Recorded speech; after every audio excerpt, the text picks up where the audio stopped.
কোটা আন্দোলনকারীদের complete shutdown, আর তার ফলাফল আজকে এই অবস্থা।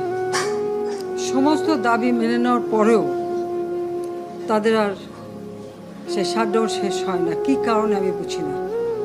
আমরা তো সম্পূর্ণ দাবি মেনে নিয়েছি, একটা মানলে আর একটা, আর একটা মানলে আর একটা, আর এর ফল আজকে জ্বালিয়ে পুরে সব একদিকে ছাড়খাড়।